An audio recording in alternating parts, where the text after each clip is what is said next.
এই পৃথিবী থাকার জায়গা নয়। কিয়ামতের সময় আল্লাহ তাআলা মালাকুল মাউতকে বলবেন, সবার রূহ কবজ করে ফেলো, সবার, কেউ থাকবে না, সবার রূহ কবজ হয়ে যাবে। আল্লাহ মালাকুল মাউতকে বলবেন, মালাকুল মাউত কি অবস্থা? বলবে সব শেষ। মাইয়াব্বা, কে বাকি? মালাকুল মাউত বলবে জিনেরা বাকি, যাদেরকে দেখা যায় না। আল্লাহ বলবেন জিনদেরকেও শেষ করে ফেলো, রূহ কবজ করো।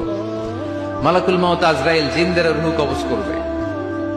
আল্লাহ এবার জিজ্ঞেস করবে, ইয়া মালাকাল মাউত আখবিরনি মাইয়াব্বা, এবার বলো আর কে বাকি? মালাকুল মাউত বলবে, আল্লাহ মানুষগুলো সব শেষ, জিনগুলাও শেষ, এবার বাকি ইবলিস শয়তান, ইবলিসরেও শেষ করো, ইবলিসও শেষ।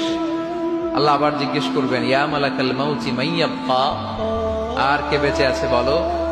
মালাকুল মাউত বলবে, আল্লাহ আপনার কথা অনুযায়ী পৃথিবীর সব মানুষের রূহ কবজ করলাম, সব জিনদের রূহ কবজ করলাম, ইবলিসের রূহ কবজ করলাম, এখন আছে শুধু ফেরেশতারা।